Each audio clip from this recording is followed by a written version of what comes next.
समय हो गया है 5:59 और मैं सुमन आपका फिर से स्वागत करती हूँ अपने शो द सुमन शो में। हर हफ्ते हमारे शो में एक ऐसे गेस्ट आते हैं जो करते हैं हमसे ढेर सारी बातें। और आज के जो हमारे गेस्ट हैं उनका नाम है गोविंद पाठक, जिन्होंने कई सारे टीवी शोज, फिल्म और कमर्शियल एड्स में परफॉर्म किया है। साथ ही साथ इन्होंने लाफ्टर चैलेंज में भी पार्टिसिपेट किया था और हाल ही में एन टीवी पर आने वाले show doctor B R Ambedkar में ये हितेश मोची का रोल प्ले कर रहे हैं। तो सर, मैं सबसे पहले आपको वेलकम करती हूँ और आपको थैंक यू बोलती हूँ हमारे साथ जुड़ने के लिए। जय भगवती। जी, धन्यवाद।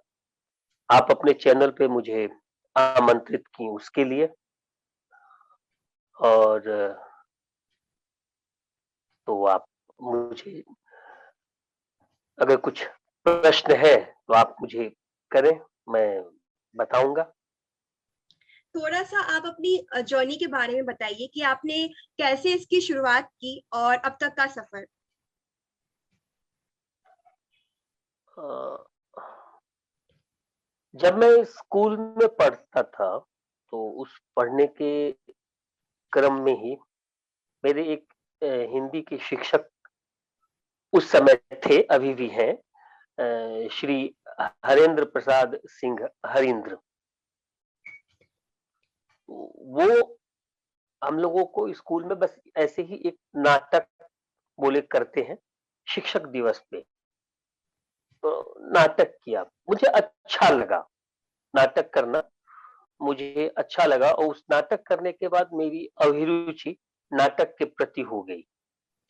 और तब से मैं 2008 तक जमशेदपुर में रंगमंच पे विभिन्न रंगमंचों से जुड़ा रहा और नाटक करता रहा।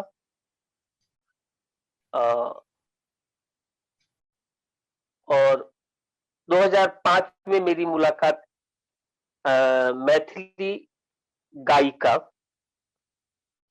श्रीमती रंजना झा से हुई। तो वो एक ही मंच पे, तो मैं मंच पे उद्घोषक के रूप में था। तो मेरी उद्घोषणा को सुनकर के वो कहीं कि मैं तो पिछले 27 वर्षों से, 2005 में उन्होंने कहा था कि पिछले 27 वर्षों से मैं मंच पे हूँ, लेकिन आपकी जो उद्घोषणा करने की जो शैली है, वो अन्य लोगों से अलग है, आप करें। और वो मुझे कही कि आप लाफ्टर चैलेंज में क्यों नहीं जाते? तो 2006 में the great Indian laughter challenge season 3 के लिए मैं रिकॉर्ड करके सीडी भेजा था। लेकिन मुझे 2007 में सीजन 4 के लिए बुलाया गया था और 2008 में मैं 29 मार्च को आया Mumbai the great Indian laughter challenge season 4 में प्रतिभागी के रूप में। इस बीच में 2006 में एक मैथिली सीरियल का निर्माण हो रहा था। श्री अजय नारायण सिंह, उन्होंने वो सीरियल का निर्माण करना शुरू किया था। तो उसमें मैं चयनित हुआ और नैन ने तिरपित भेल कलकत्ता में शूट कर रहे थे। तो वो डेब्यू मैं वहीं से शुरू किया। और 2008 में लाफ्टर चैलेंज सीजन 4 करने के बाद जब मैं वापस अपने शहर गया, तो वहां जो हमारे इष्ट मित्र थे, जो चाहने वाले थे, वो लोग पूछने लगे जब कौन से चैनल पे आप आ रहे हो।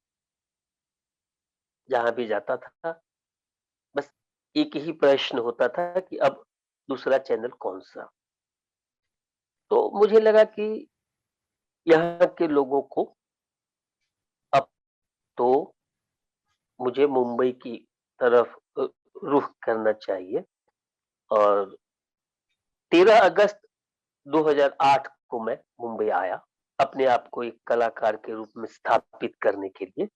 प्रारंभिक दिनों में तो बहुत तकलीफें हुई। विशेष करके अगर प्रोडक्शन हाउसेस कहाँ हैं, किसको मिलने से काम होता है, कैसे काम होता है, इन सब चीज़ों की जानकारी नहीं थी। तो 15-20 दिन तो बस यूँ ही भटकने में, रोने में, घर वालों को याद करने में चला गया। अचानक एक सज्जन मेरे मित्र हैं मनोज सिंह, उनसे मेरी मुलाकात हुई तो असिस्टेंट डायरेक्टर हूँ। तो मैं बोला भाई मैं भी फ़िल्मों में काम करना चाहता हूँ, सीरियल में काम करना चाहता हूँ। तो एक कलाकार कैलाश साह थे मुज़फ्फरपुर के, वो बोले कि चलिए मैं आपको प्रोडक्शन हाउस घुमाता हूँ। और उन्होंने जितने भी प्रोडक्शन हाउस जहाँ पर मैं सीरियल या फ़िल्मों का निर्माण लोग करते थे, वहाँ मैं गया, जाने लगा। धीरे-धीरे करके एड भी स्टार्टिंग में मैंने एड ही शुरू की थी। उसके बाद सीरियल, फिर भोजपुरी फ़िल्म, फिर मैथिली फ़िल्म, फिर भोजपुरी फ़िल्म, फिर हिंदी फ़िल्म, ऐसे ही चलता रहा। और आज 14 वर्ष 14वाँ वर्ष जो है वो चल रहा है, भगवती की कृपा से। ठीक है, विकास जिस हिसाब से होना चाहिए, वो ठीक है, सीढ़ी दर सीढ़ी चढ़ता चला जा रहा हूँ। धीरे-धीरे चलते रहना चाहिए, निरंतरता रहनी चाहिए, वो है। मैं प्रसन्न हूँ, खुश हूँ। जी, बिल्कुल सही कहा आपने। निरंतरता रहनी चाहिए। सीढ़ी दर सीढ़ी चढ़ने से सफलता ज़रूर मिलती है। टीवी पे काम करना, फिल्मों में काम करना और रियलिटी शो में परफॉर्म करना, इन तीनों में आपको क्या अंतर नजर आता है? तीनों 3 चीज़ें, जो रियलिटी शोज़ होते हैं, उसमें ख़ास करके जब मैं लाफ्टर चैलेंज में था, तो उसमें जो कुछ भी मैं सुनाता था, वो खुद बनाना पड़ता था। वो कंटेंट्स आप खुद खुद बनाते थे और जो क्रिएटिव रहते थे, जो क्रिएटिव डायरेक्टर्स हैं, उनको दिखाता था। वो देखते थे, उनको जो अच्छा लगा वो पास कर दिए, जो नहीं लगा वो कट कर दिए।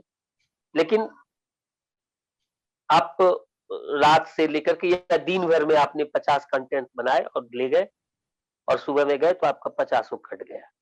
अब आप फिर से शुरू कीजिए। तो एक वो तनाव रहता है। छोटा पर्दा जो है, जो छोटे पर्दे पे जैसे आप टीवी की बात करते हैं सीरियल धारावाहिक की, ये ठीक है, इसका फॉर्मेट अलग है। इसमें जो शूट करते हैं वो शूटिंग करने की प्रक्रिया अलग है और फ़िल्मों की प्रक्रिया अलग है। फ़िल्म मतलब फ़िल्म। फ़िल्म में 1 सीन या 2 सीन अगर 1 दिन में हो जाए तो बहुत है। सीरियल में सीरियल में भी 2 है। एक है सैटेलाइट चैनल और एक है दूरदर्शन। तो दूरदर्शन जो है वो चूँकि उसका बजट कम होता है, तो एक-एक दिन में 10-10 सीन, 9-9 सीन हम लोग करते हैं। माने एक सीन खत्म नहीं हुआ, दूसरे सीन का स्क्रिप्ट आपके पास में 3-3 पन्ना, 4-4 पन्ना का स्क्रिप्ट आपको मिल गया कि सर ये कर लीजिए, अब ये करना है। वो याद करना, बोलना, याद करने के साथ-साथ में आपको परफॉर्म करना पड़ता है ना, फेशियल उस एक्सप्रेशन। भाव के हाँ। हाँ, तो वो भाव, तो वो कठिन होता है। सैटेलाइट चैनल क्या है, जैसे स्टार, ज़ी, सोनी, कलर्स जो है, इस पे अगर आप धारावाहिक करते हैं, तो इस पे एक दिन में 2 सीन, 3-4 3 सीन 4 माने अगर आप व्यक्तिगत आप कोई अच्छे कैरेक्टर में हैं, जो कंटिन्यूटी में है, तो 2 सीन, 1 सीन, 2 सीन हो गया, ठीक है? और जो लीड में है, वो 4 सीन, 5 सीन, 6 सीन करते हैं। और फ़िल्म तो ख़ैर फ़िल्म है। उसी से मिलता-जुलता वेब सीरीज़ जो अभी जो नया ट्रेंड है वेब सीरीज़ का जो लोग देखते हैं, तो ओटीटी पे तो उसका भी वो शूट करने का जो ये है प्रोसेस है, वो फ़िल्मों से मिलता-जुलता है। तीनों का आनंद अलग-अलग है। आनंद फ़िल्म करने में ज़्यादा आता है। ऐड मिल जाए तो और भी अच्छी बात है, क्योंकि उसका फ़ॉर्मेट ही कुछ अलग होता है। अब 29 सेकंड का ऐड है, उसमें भी 2 दिन 1 दिन, 2 दिन, 3 दिन भी लग जाते हैं। उनको जो चीज़ चाहिए वो पूरा परफेक्ट चाहिए। तो सबका अलग-अलग आनंद है। भगवती की अगर कृपा हुई है मुझ पे, तो मैं ऐड भी रियलिटी शो 2-2 की मैंने। महुआ चैनल पे आता था हँसी के अखाड़ा, उसका भी मैं फर्स्ट रनर अप रह चुका हूँ। लगभग 59 एपिसोड मैंने किए थे महुआ चैनल पे, तो उसका भी आनंद लिया है, ऐड का भी आनंद लिया है, सीरियल का भी, फ़िल्म का भी, वेब सीरीज़ का भी। मतलब कि फ़िल्मों के साथ-साथ आपने लगभग सारे ही प्लेटफ़ॉर्म पे अपनी एक्टिंग से दर्शकों का दिल लुभाया है। टीवी पे जो अभी आपका शो आ रहा है एन टीवी पे डॉक्टर बी आर अम्बेडकर, तो उसके बारे में आप हमें कुछ बताइए। आपका उसमें रोल कैसा है या वो शो आपको कैसे मिला? अ, एक महानायक डॉक्टर भीमराव अंबेडकर ये धारावाहिक 2019 में शुरू किए थे। उस समय भीम बच्चा था, उसके बाद लीप लिया गया। लीप लिया गया तो भीम बड़ा हो गया। अब जब भीम बड़ा हो गया, तो वो मुंबई आ गया। तो जब अब मुंबई आया है, तो मुंबई आकर के वो जिस चाल में रहता है, जहाँ उस चाल में मैं भी रहता हूँ। वहाँ पे एक फूल का दुकान है, चाय वाला है, सब्जी वाला है और एक मेरा भी दुकान है, जूते-चप्पल की दुकान है। हितेश मोची मेरा कैरेक्टर है, जो नकारात्मक भूमिका है, वो हर बात पे भीम को या भीम के परिवार वालों को ताना देता रहता है। भीम का अगर कुछ नाम होता है, तो इसे ईर्ष्या होती है, जलन होती है। ये क्या कर दिया, ये भीम कुछ नहीं करेगा, ये केवल ऐसे ही बक ऐसा मतलब मुझे हर बात पे उसे ताना देना है, हर बात पे उसे नीचा दिखाना है। ये ही मेरा जो चरित्र है, वो इस सीरियल में ऐसा ही है और भीम जैसे थे, उनके चरित्र को वैसा दिखाया जा रहा है। ये आपको शो मिला कैसे? मतलब इसके बारे में हमें थोड़ा बताइए। हाँ, ये शो अचानक एक दिन रात में जो कास्टिंग डायरेक्टर है उसका कॉल आया, बोला पाठक जी ऐसा है अभी आप कोई शो कर रहे हैं? तो मैं बोला नहीं अभी तो मैं कोई शो नहीं कर रहा हूँ। तो एक शो करेंगे एक महानायक डॉक्टर भीमराव अंबेडकर का, एक हिती माने मोची का कैरेक्टर है। मुझे अच्छा लगा, तो मैं बोला ठीक है मैं करूँगा। बोला ठीक है आप अपना एक ये भेज दीजिए ऑडिशन लिंक। तो मैं ऑडिशन लिंक भेजा, तो बोला ठीक है और फिर नेक्स्ट डे मुझे कॉल आया कि आप चैनल के द्वारा आपको लॉक कर दिया गया है। अब आपको प्रोडक्शन हाउस से कॉल आएगा। फिर प्रोडक्शन हाउस से कॉल आया 19 अगस्त को 19 अगस्त को पहले कास्टिंग डायरेक्टर, फिर 20 अगस्त को उसका जो चैनल से लॉक हो गए। फिर 21 तारीख को मेरा लुक टेस्ट और 22 अगस्त से शूटिंग शुरू। अभी तक कर रहा हूँ। 4 महीने के लिए आया था। एक्चुअली क्या है ये रिप्लेस किया गया हूँ मैं। इस कैरेक्टर को एक कोई दूसरा कर रहा था, तो उसकी उम्र थोड़ी कम थी। तो जो चीज़ आना चाहिए था वो नहीं आ पा रहा था। जो परिपक्वता इस चरित्र के द्वारा चरित्र में देखने माने जो मिलना चाहिए था, वो परिपक्वता लोग नहीं देख पा रहे थे, उन लोगों को नहीं मिल पा रहा था। तो इसलिए मुझे बोला कि 4-5 महीने का काम है, तो बुलाया गया। लेकिन अब तो ज़्यादा हो चुका है और लगता है कि अभी और चले। आगे तक चलेगा। जहाँ लोग नेगेटिव कैरेक्टर से बचना चाहते हैं, वहीं आपने कहा कि आपको ये नेगेटिव कैरेक्टर काफ़ी पसंद आया और एक सच्चा आर्टिस्ट वही है जो हर किरदार को अपने मन से निभाए। किसी भी कैरेक्टर को करने से पहले आप अपने आप को कैसे प्रिपेयर करते हैं, खास करके अगर कोई नेगेटिव रोल हो तो उसके लिए? अ, अभिनय का मतलब ही होता है नकल करना। तो जब मुझे कोई चरित्र दिया जाता है तो उस चरित्र के जो संवाद होते हैं उस संवाद को मैं पढ़ता हूँ। पहले पटकथा देखता हूँ, पटकथा स्क्रीन प्ले क्या कह रहा है, स्क्रीन प्ले के बाद में उसके डायलॉग्स पढ़ते, संवाद को पढ़ता हूँ और देखता हूँ कि मैंने ये किस तरह का कैरेक्टर है, इसको कैसे किया जाएगा।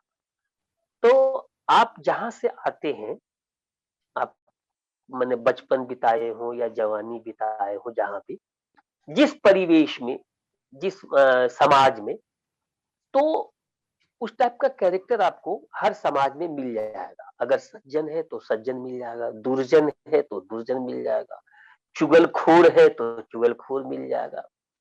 तो इस टाइप का तो आपको उस कैरेक्टर को पकड़ना पड़ता है कि वो कैरेक्टर कैसे बोलता है, कैसे हँसता है, कैसे व्यंग करता है।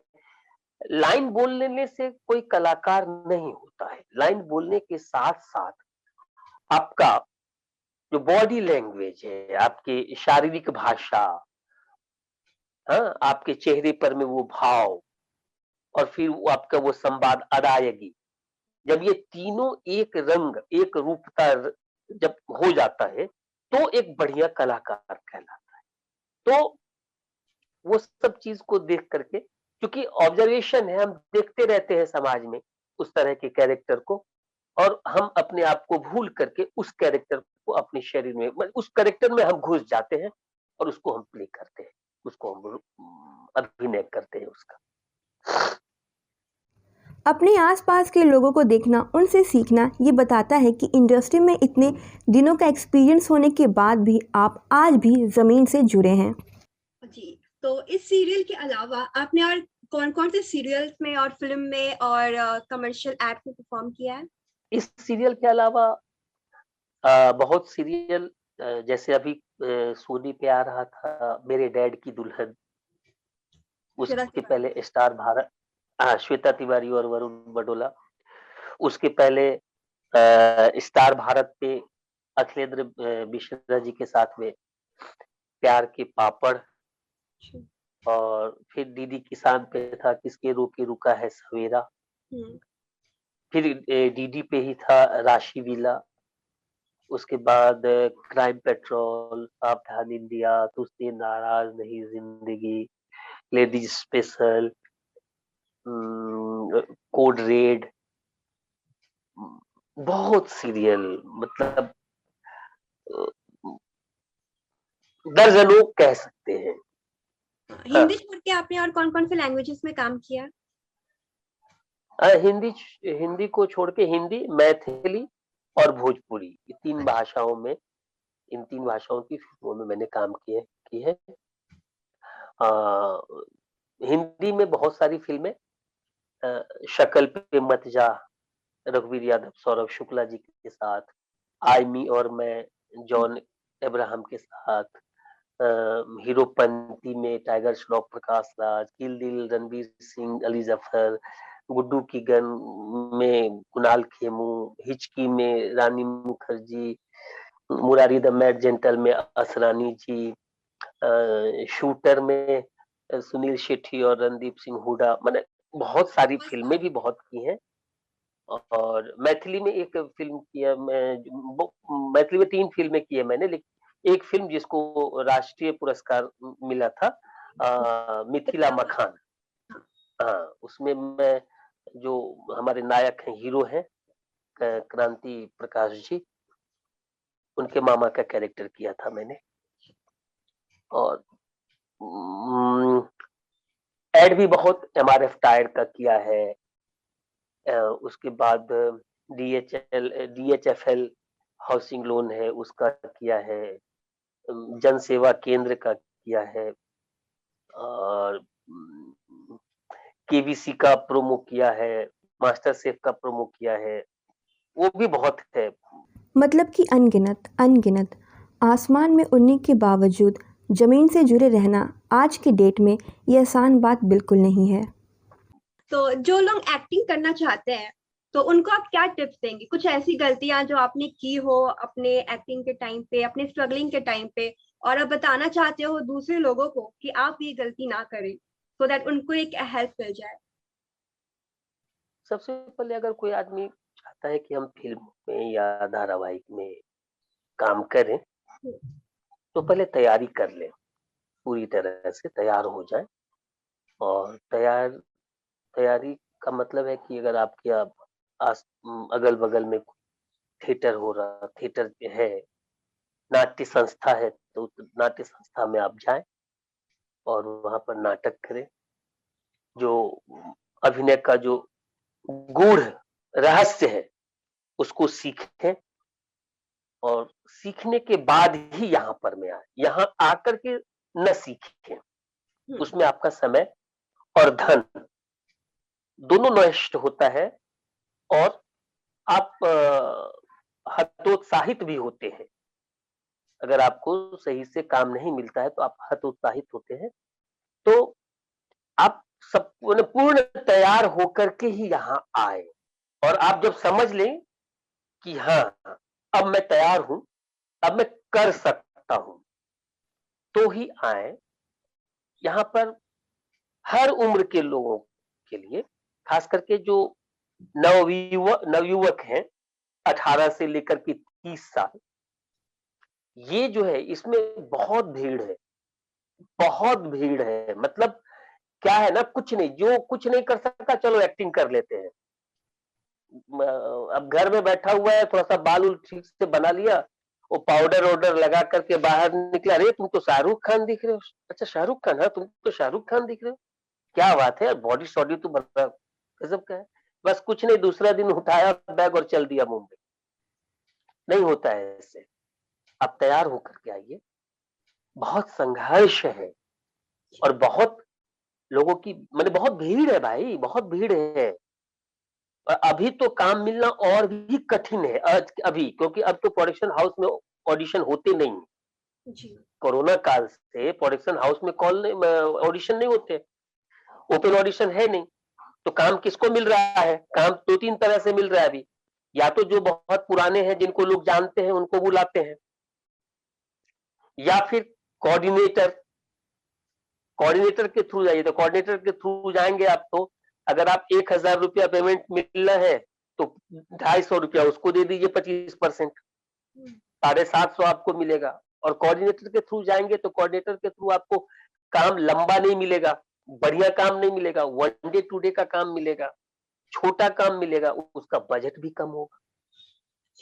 तो इसलिए पूरे तैयारी के साथ में आइए। अगर इस क्षेत्र में आना है तो पूरे तैयारी के साथ में आइए और ये सोच करके आइए कि ये नहीं कि चले 1-2 साल वहां देखेंगे, करेंगे, लगेंगे, हुआ तो हुआ, नहीं तो चले आएंगे। ये सोच करके, ऐसी धारणा लेकर के न आए। बस ये सोच के आए कि अब हमको फिल्म इंडस्ट्री में जाना है, वहां काम करना है। और ये सोच करके जब आएंगे आप, तन मन धन तीनों से लगन, ये सब जब लगाएंगे, लगाने के लिए आप तैयार हो, तो ही यहाँ आए।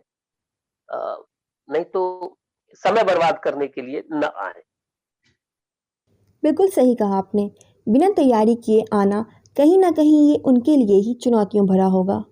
वैसे तो एक्टर्स के लिए उसके सारे ही रोल बहुत ही ज्यादा इम्पोर्टेंट होते हैं, खास होते हैं। लेकिन कोई एक ऐसा रोल, कोई ऐसा कैरेक्टर जो आपने परफॉर्म किया हो, प्ले किया हो टीवी पर, जो आपके लिए थोड़ा ज्यादा खास हो? क्या होता है, हम जब कभी इस लाइन में हैं तो बहुत कुछ, जैसे हम कोई काम कर लिए, अब कैरेक्टर मेरे पसंद का है या नहीं है, कर लिए, क्यों कर लिए? तो भाई पैसों के लिए कर लिए। जी। कुछ कैरेक्टर होता है जो पैसे कम भी हैं लेकिन कैरेक्टर में दम है, तो करते हैं। तो ऐसे अभी तक तो खैर कुछ विशेष नहीं है, लेकिन अभी जो कर रहा हूँ कि ये मन लायक है, इसमें कुछ कर सकते हैं। इसी तरह का चरित्र यदि मुझे फ़िल्मों में निभाने के लिए मिले या वेब सीरीज़ में मिले, तो आनंद आ जाएगा, बढ़िया लगेगा। क्योंकि मैं न म एक कनिंग होता है ना, कनिंग कैरेक्टर। हुँ, व पुराने फ़िल्मों में कन्हैया लाल जो मदर इंडिया में हुआ करते थे।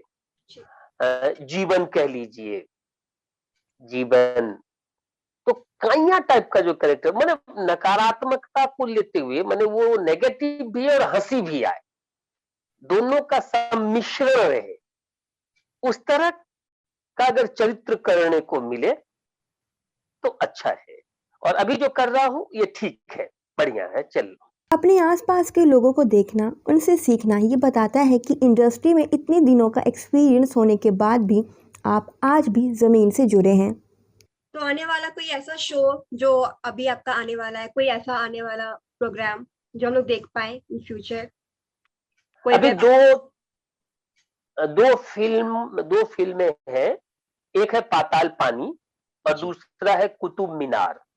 ये 2 फ़िल्में हैं और एक वेब सीरीज़ है प्राइम पे अ, गुलकंदाज तेल, पंकज त्रिपाठी और कुणाल खेमू जी के साथ। उसमें एक वैद्य का कैरेक्टर किया है मैंने, वो आने वाला यही है। वाह! बहुत ही बढ़िया। हमें इंतज़ार रहेगा आपकी इन फ़िल्मों का। जी।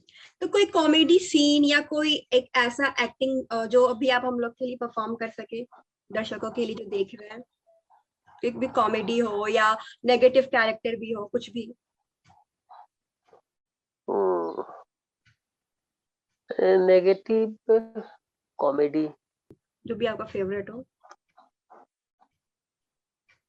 हाँ, एक ऑडिशन दिया था मैंने जी, वो बहुत ही बेहतरीन था।